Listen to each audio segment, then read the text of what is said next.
So I think it's important for you guys to use Unreal to see how I would take my model here into Unreal and set it up, because like I said, you're not going to, the workflow I'm going to show you next is me taking this into Eon View to create a full-on 3D environment so that we can render out beauty shots. That's completely different to the way I do it when I'm bringing it into Unreal. So we'll go through that in future streams when I start exporting it for Unreal. But at the moment we're concentrating on Eon View so we can do some beauty renders. And I can get the model ready to put on my Creative Market and Cornucopia stores. The Bearded Bandit. How am I texturing at the moment? Welcome, Bearded Bandit. This model I texture up in Mari. So I do all of my texture painting work in Mari.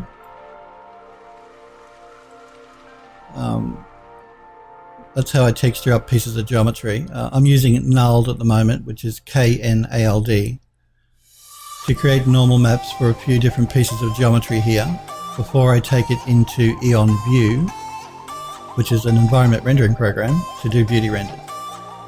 So the model you're seeing here in Max's viewport has no normal mapping on it. It's just a diffuse texture map. We're creating the normal maps now in Knald. But I create my texture maps in Mari, M-A-R-I, by the Foundry. I know a lot of you guys use Substance Painter, which is a great program. I've used it, it's good. I think Lina says he uses Quixel. I haven't used Quixel, but a few guys use 3D Code as well, I think.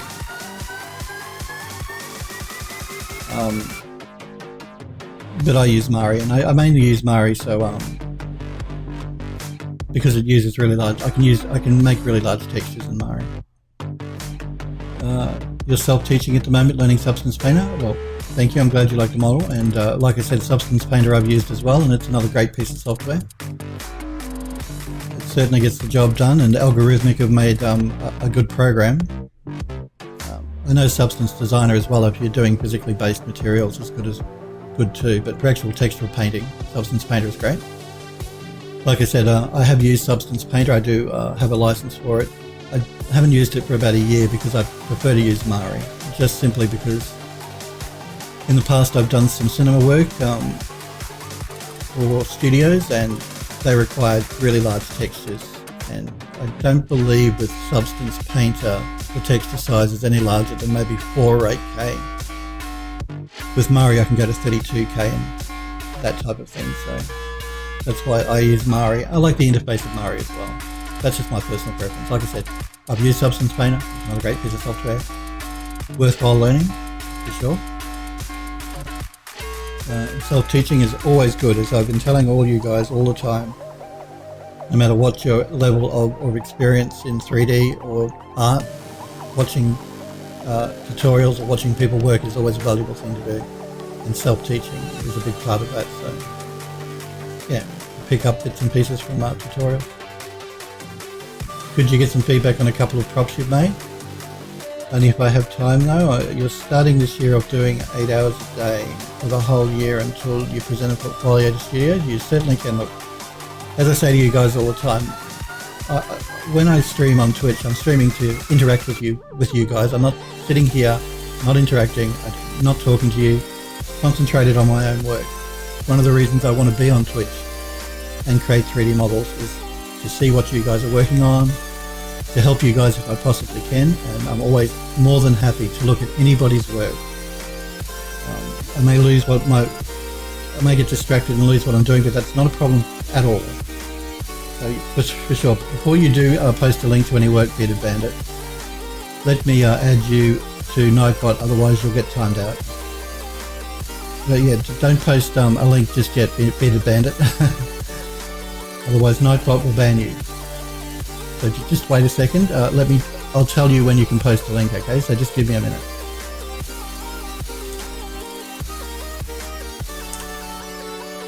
Just got to go into my control panel on Nightbot. I'll add you as a regular, which will give you permission to post a link, but just wait.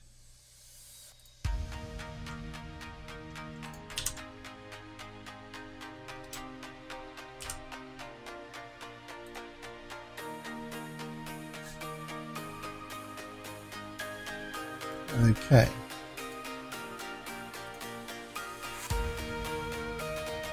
You should be good to post a link now, Bearded Bandit, if you want. I can actually see your link here, so I'm going to copy it.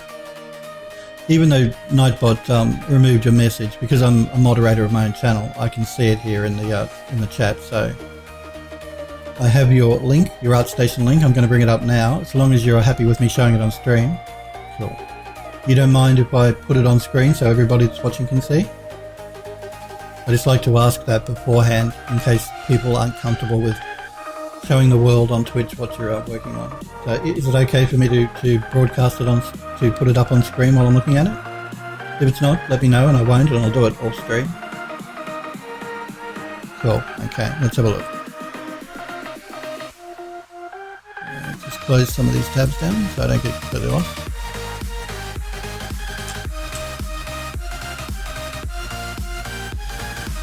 So like I was saying though guys, feel free to show me your work. Like I said, that's one of the reasons I like streaming on Twitch and why I'm here. I want to give advice to you guys if I can. I've worked in the industry for more than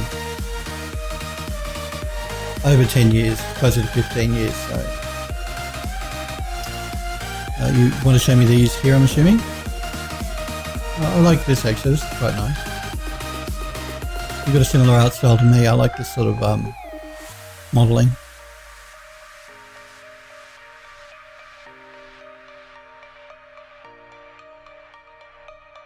Okay, that's actually very nice. Interesting art style.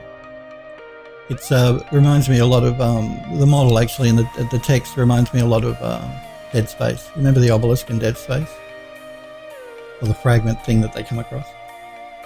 But that's very nice. Yeah, I like your texturing work here.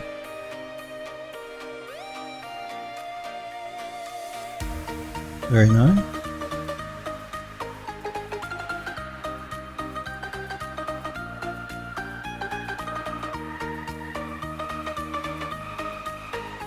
Okay, so this is your occlusion and your wireframe. The alien one from Dead Space. That's just the text reminded me of that, the way it glowed. I have a feeling from the Dead Space one, I think it glows red. So you have your occlusion and your wireframe here. Okay, that's good. Okay. I like the model and I like the texturing. I think you've done a very nice job here with the texturing. So 3,800 verts, 6-8 tries. Okay.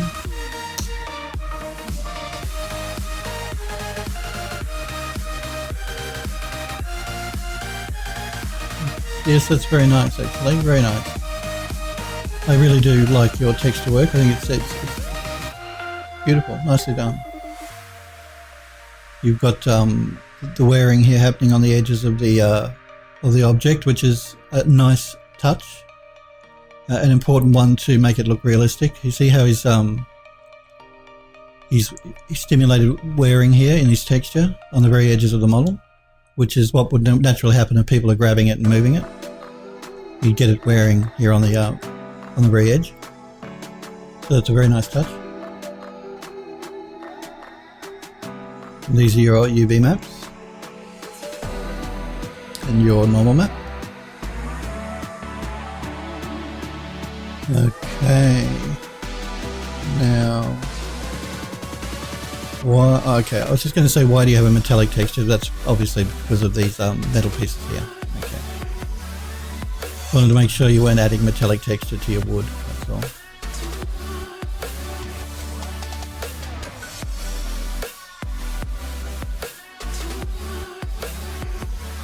So it looks like you're doing a series here. You've got tables and chests and that type of thing as well.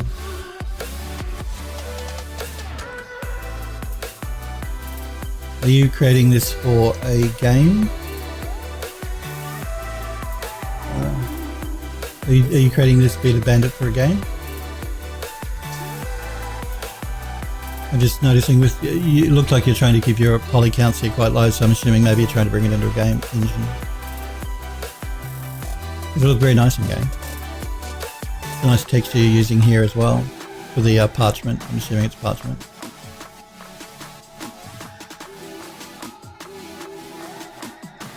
because those try counts are fine for a game model, more than fine. For something as detailed as you've got here. No, you're just doing it for practice? Okay. You should, but it's up to you. It would look very nice in a game engine. I know that the Unreal Engine is free. You don't pay for it. You can download it and try it out if you wanted. And the model would look great in Unreal. I'm not saying you have to make a game with it, but just bringing the model in and being able to run around it, which is what I'm going to end up doing with my model on a future stream. Showing you guys how I bring it into Unreal, and I want to do that mainly because I like that real-time feedback, interactive feedback I can get from running around the outside of my model and looking at it, or running into it, running up it and that sort of thing, as opposed to rendering out stills. You really like is it Alarian Studio? So you're trying to reach their art style in Divinity? Oh, okay. I'm not familiar with the game or the studio. I mean, I've heard of Divinity. I haven't played it or anything, but it's very nice. It looks great. Like I said, I really like the texture work. I think you've done a great job. Your model is nice and clean. You have softened up the edges, which I'm always very big on, as guys that are regulars of my stream know. It's always important to make sure that these hard edges here are soft, because it won't look natural otherwise. Even a wooden piece like this needs to have that edge softened. It will increase your poly count slightly, but for realism it's really important. And that's why I was asking again whether it was going into game, because I know it's an important consideration if you're creating a game model, not to get too carried away with beveling up the edges, or softening up the edges. But it's still important to do. It's one of the reasons why, as much as I like the Skye, I like playing Skyrim. You look at those models and those hard edges, and it's so unnatural. But it does. It looks great. Your texture work is great. It's all very nice. Just going to go back here and see if there's anything I missed. Okay. This is a slightly different art style to the last model I was looking at. Still very nice. Like I said, it's very nice. I like the texturing work you've done on the stone. Good evening, Sniper Echo. We're just having a look at the Bearded Bandit's work here. I just wanted to check it out and have a look. Let's have a look at your 3D viewport. Always good to see you, Sniper Echo.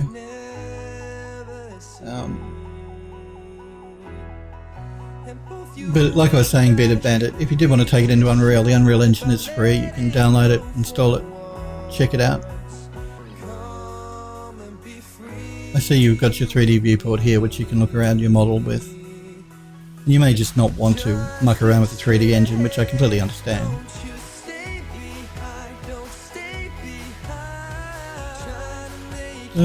That's very nice though.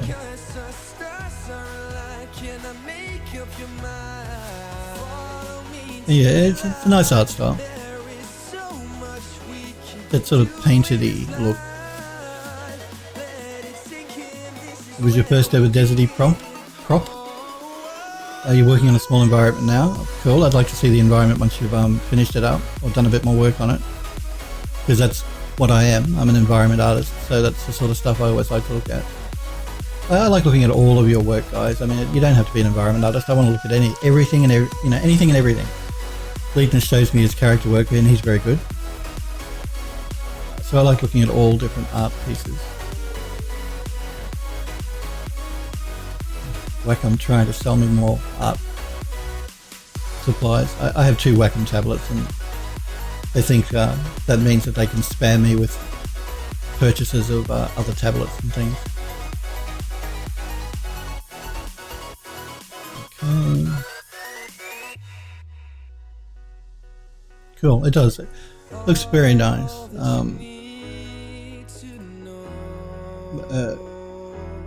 And like I said, your environment work, I'd really like to see that too, Bearded Bandit, when you've done a bit more work on whatever you're working on now. Because I am an environment artist and a architectural visualization artist. So if you do want to look at any of my work, go to my website, PhilDoes3D.com, and you can look through my gallery or check out my portfolio and all that sort of thing. For anyone else that's interested in who I am and what I do. I won't bore my regulars with all of that because they've seen my work before. But it's very nice work, and like I said, I'd like to check out your environment when you've done a bit more work on it, Bearded Bandit. And anyone else watching that wants to show me anything, feel free to pop into the chat and let me know. Don't post links though, guys, if you're new, until you tell me, because Nightbot will ban you. It's usually my regular chat, my regular people in chat that I allow to post links, but I'm willing to make exceptions depending on what it is and who you are. Because like I said, I always enjoy looking at you guys' work. You're hoping to do some vertex painting in UE4, Bearded Bandit. Very nice, good. If you need advice, it would be okay to email me. You certainly can. My email address is at the bottom of my Twitch page, phil@phildoes3d.com. You can email me there. You can hit me up on Twitter, at PhilDoes3D as well. And I stream regularly every Monday, Tuesday and Wednesday on Twitch at 5 PM in the US, so feel free to pop into chat and ask me. Because it doesn't have to be, you can ask me anything in chat, guys. It doesn't have to be what I'm working on. It can be anything you're working on. It doesn't have to be regarding 3D Studio Max. It can be any other 3D program. Max is my workhorse, but I'm happy to answer any questions if I can on anything.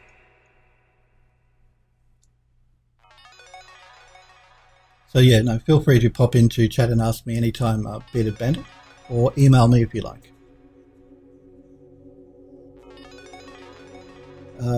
Also, Phil, I'm getting some Witcher Blood and Stone vibes from the environment you're doing. You know, that's interesting you say that, because I actually do play Witcher. I'm about halfway through it at the moment. And yeah, I can see why you'd say that. Actually, when I started making this model, though, it was because of Bloodborne. I watched Let's Play of Bloodborne. I haven't actually played the game myself, but that sort of inspired me to start creating this model. But I can see why you'd say The Witcher Blood and Stone as well, from what I've seen of that DLC. I haven't actually started playing that yet in The Witcher, because I'm still about halfway through the actual first main story of Witcher 3. Looking forward to playing it though, it's supposed to be very good, the DLC. And I do have all the DLC. That's good to know.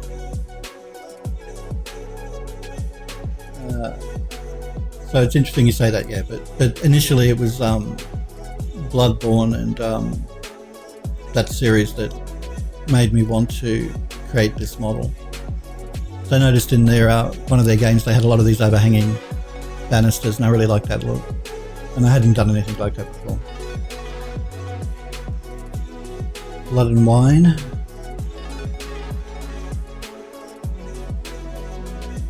You're reading the books at the moment? Cool. Yeah, I know that they do have a few books based on the series. I think they created the game based on the books, didn't they? I must pick up one of their books. I must have to finish playing the game before I think about reading any of the books though. There's so much to play at the moment.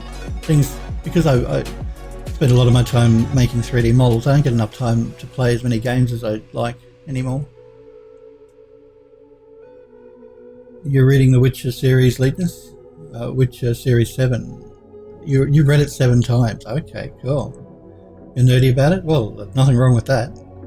But you've got to be nerdy about anything. The Witcher or Star Wars is the way to go. The Bearded Bandit says, yeah, I don't know why, but you want the Polish versions? Can you read Polish or Russian? You always do tend to lose something in the translation, I have to admit. I think with these books and these authors, if you can read them in their native language, it's always better, because you'll get the true gist of what they were going for. They always have to change things a little bit, I guess, when they're doing a translation into English. Interesting I say that you've been buying games just to see how the environments are made. Yeah, I do that too. every time I buy a game and I'm playing it, part of me is always analysing how they've put their environment together, which is another reason I really like the Witcher 3 game, because they've made some beautiful environments. They really have. Same with GTA 5. I know it's completely different to The Witcher, but their environments are nicely done as well. And it's another game that I've installed and I'm about a third of the way through. Lina says you read it on Russian and it's great. Oh, cool. Well, I'm jealous you can read Russian, Lina. I wish I could. And they have insane character art, Lina? I'm sure they do. The Witcher, yeah. They're really talented bunch of guys. They're really one of the few game developers that are worth supporting, because they don't try and nickel and dime you for everything with DLC. They're quite reasonably priced DLC. They put a lot of content into their game. They take their time to make their game. They don't try and knock them out every year like the Assassin's Creed series at Ubisoft. You know, Ubisoft have made some good games. I'm not saying they haven't, but they're really in it for the money, Ubisoft. So it's always good to support developers like the guys that made The Witcher 3. And particularly with the DRM thing, digital rights management, you know, not having any of that crap in their game. Nods to them. It's a good way to go. More game developers should do that. The Bearded Bandit says, thank you, A Flicker from Beyond, for the follow. I really do appreciate that, guys. Thank you. Every time you follow me on my Twitch channel, it's appreciated, so thank you. Bearded Bandit says, yeah, it does. They do a lot of material blending for architecture. They create several layers and use masks to blend between, and it looks awesome. It does look awesome. Yeah, material blending for architecture. Okay, yeah. Several layers and use blend materials. Yep. No, their work is great. Their art style is beautiful. Pardon me. Hang on. They obviously love what they do. the guys that made The Witcher 3. You can tell just through the game itself. And the story is amazing. The piece is beautiful. Are you talking about my model here, Flicker from Beyond? Flicker from Beyond? Thank you, if you are. I don't recognise the name, so maybe you haven't seen me working on it over on stream. The last few weeks we've been working on this garden terrace model.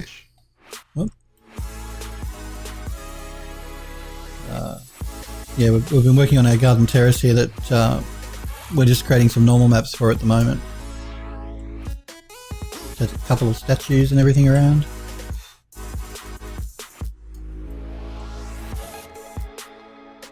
Oh, mine, good. I was hoping you were talking about mine. Well, thank you very much. I'm glad you guys liked my work. I enjoy what I do, so I always try and do the best work I can in the time I have, because as I've been explaining to you guys, I do work for a studio and I have to balance my own personal stuff here with stuff for them, and I can't show stuff for them on stream because they make me sign NDAs, so they'd sue me if I showed you guys anything. But this sort of stuff, because I sell this on my own stores online on the creative market, it's my work, it's my model, I can show it to the world if I want.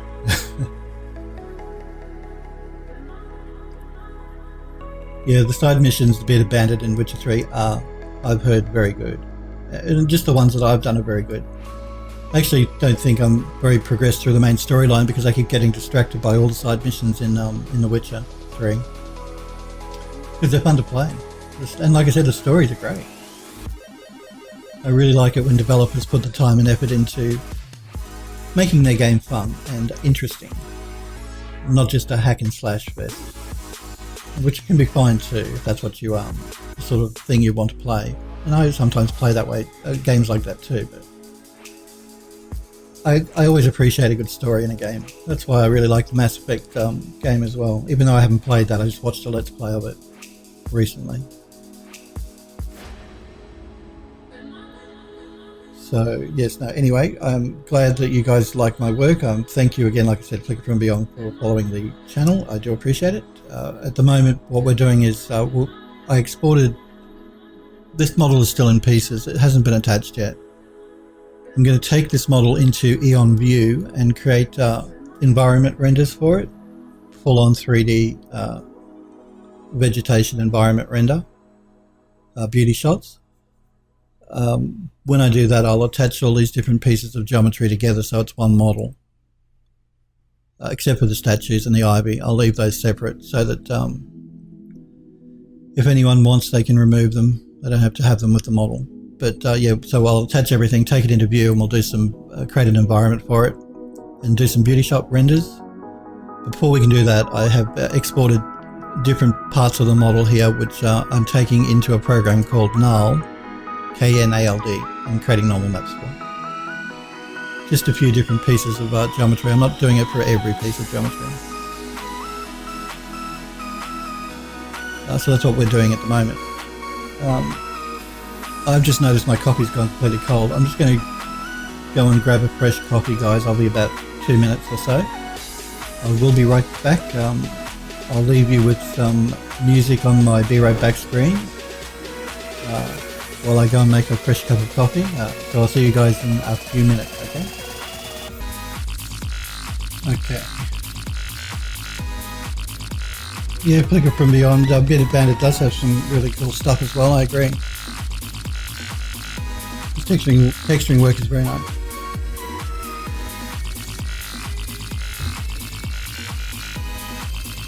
So where were we? That's right, we're doing normal maps for this model that we've been working on. And once we've done our normal maps, we'll take it into View and do some environment renders. So let's jump back into Knald here. Oh, wrong one.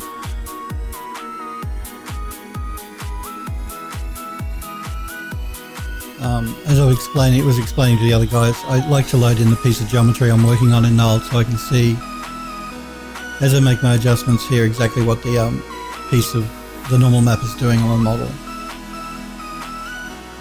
But I think we finished it. Yep, so we're up to large column. Let's do that. So I'm going to load up my color map. I created 4 versions of this large column. I'll just bring it in and then I'll explain for the benefit of the other guys what I'm doing here and why I'm doing it. I created this large column. Now this large column runs all the way around the outside of my model. You see it down here. It's repeated all the way around the outside. Now I didn't want to texture up that column uniquely for every piece of geometry because that would take me forever. So what I did was I created 4 versions of that texture, slightly different from each other. You see one has a bit of splatter happening on the front here, the other one has white marks here and here, a different splatter pattern there, and then a slight white mark here on the corner. So I created 4 versions of that texture for that one model, and then I can repeat those around the outside and just rotate the model 180 degrees in different spots to vary up the texture so that you don't notice so much that you're just using 4 textures and repeating them. It helps make your model look a bit more unique. It's just a good shortcut trick to use to get a bit of variety, to make it look like the model's been completely hand painted, and it has been hand painted, but we've cheated and used the same texture. We just made 4 versions of it. So what I'm going to do now is take that model here into Knald to create the normal maps for it from the diffuse map. So the first thing I have to do is set my path for my exported textures. Make sure that it's exporting the maps that I want. I'm going to be exporting a height map, a normal map, and an ambient occlusion map. I'm only going to be using the normal map when I take it into Eon View to create the 3D environment and do the renders, the beauty renders. But I'm going to take that Garden Terrace model into the Unreal Engine on a future stream. And when I do that, I'm going to need the ambient occlusion, and it's always handy to have a height map as well if you want to do any parallax materials in the Unreal Engine. So it's going to update my integrator here, which will create those automatically for me. So that makes my height map and my ambient occlusion map. And like I've been saying, you have complete control over these settings. So if you want to make your ambient occlusion darker or lighter, you can. I usually leave it at 100% though. And you may be asking what use is the ambient occlusion? It can be really useful to overlay on top of your texture map in the Unreal in a game engine, just to help lift and give a bit more life to the texture map. Because any game engine will automatically create ambient occlusion as well anyway. But just by creating an ambient occlusion map here in Gnarled and overlaying it on your diffuse texture, when you bring it into the game engine, it can really help give life to the texture. That's the reason I'm creating an ambient occlusion and a height, even though I won't be using them in Unreal. View, sorry. I'm only going to be using the normal map in View. So now we can...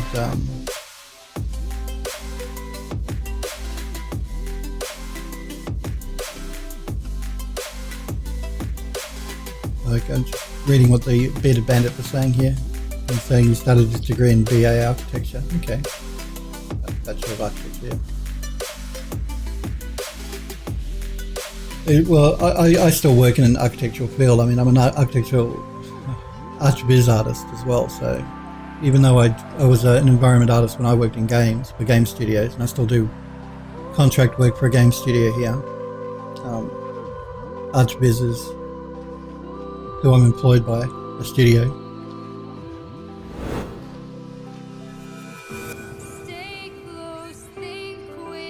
So we've created our normal map. I'm just going to start playing with these settings. And this is another reason I really like to use Gnarled to create my normals, because I can see in near real time exactly what my normal map is going to look like while I start adjusting it.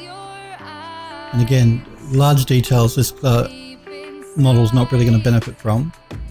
And again, I'm not looking here at my normal map, I'm looking at my model while I'm making these adjustments. And you can see that the large texture details are really not doing anything for it. So I'm not really going, I'm going to pull those down to near the bottom. Medium texture details, starting to bring a bit more detail in, so I might bring that up just a little bit. Fine details. You don't want to go too nuts here with your normal maps, otherwise they're going to start looking like they're wrapped in plastic, your model's wrapped in plastic, if you're not careful.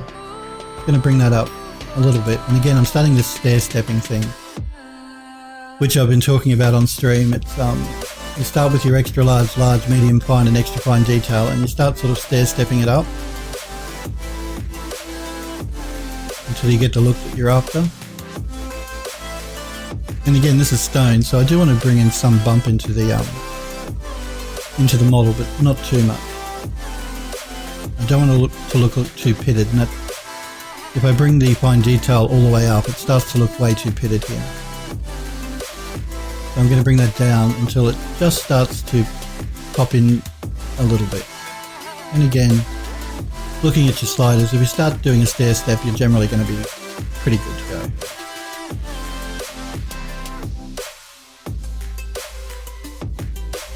So I think that's probably a good setting for this column here. Remember, we have four textures for this column, 4 different diffuse textures that we have to create normal maps for. Once we get our settings right for one of them though, it's just a matter of loading in the new bitmap and updating the integrator. So let's do an export here, load up our next color map. Now, just a second, I'm looking here and it hasn't saved out my height or my ambient occlusion, and the reason it hasn't done that is because I haven't updated my integrator. You see these tabs up here are all grayed out except for my normal map. If all you want to do is, if all you want to export is a normal map, then that's fine, you can do it now. If you want any of these other maps though, you must update your integrator, and that will create the height map, a derivative map which I'm not using.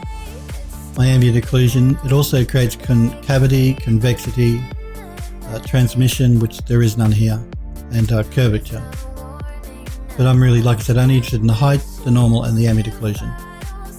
But you must update the integrator before you do an export. Now we'll load up our next color map. And you see that way it exports your height, your normal, and your occlusion. Just going to load up my mesh again, just to double check that this new texture is going to look fine. It should with those defaults, with the same settings we used with the last one. And that's looking okay. So we just do an export, update the integrator. We must update the integrator and do an export again.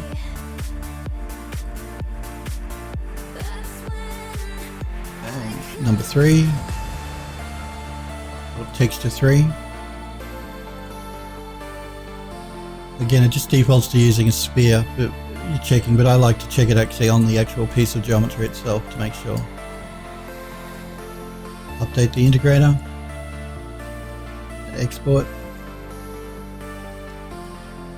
And then the last diffuse map here, number 4 for this column.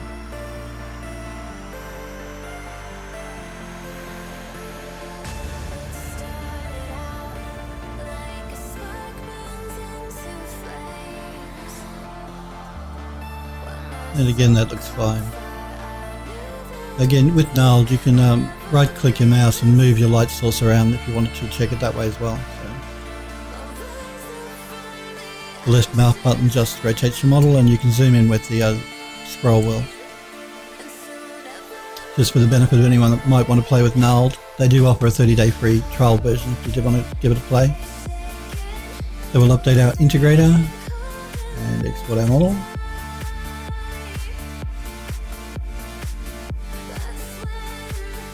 So we have all of our maps now. We can move on to the next piece of geometry, which is the left banister. Just waiting for it to load in my diffuse map here. Pull in the geometry for it. And this gives you a good indication of how I put that model together. I put it together in pieces, but I will be doing a final attach to make everything one piece of geometry apart from the statues when I export it. So.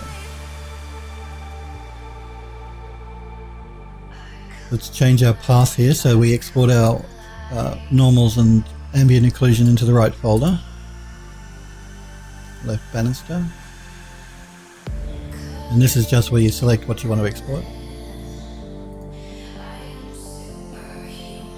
And again, I'm not really getting a lot from this extra large detail. I'll bring it up just a bit though on this piece of geometry. Same thing with the large detail, but I will bring that up a little bit as well. Medium detail, we're starting to see a bit more. Don't go too high though, otherwise you're going to start destroying the look of the geometry itself. Now fine detail, I'll pull that up a bit more, and extra fine detail.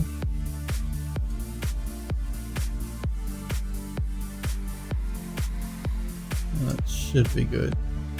You've got an intensity slider here as well, which, like I was saying, you can pull up or down depending on just how strong you want your normal map to look. I generally leave it set at about 90 though. That works for most pieces of geometry that I'm using here. So let's update our integrator.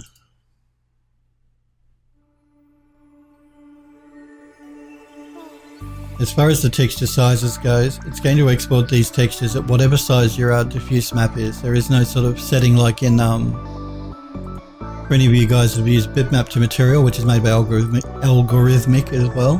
You can choose the size that it exports to. You don't have that option here with Gnarled. It'll export it to the same size as whatever your color texture map is.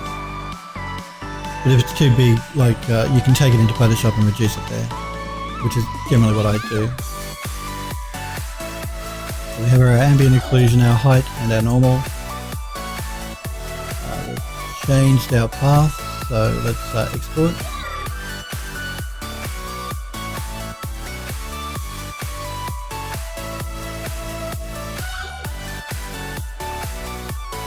have the lights base.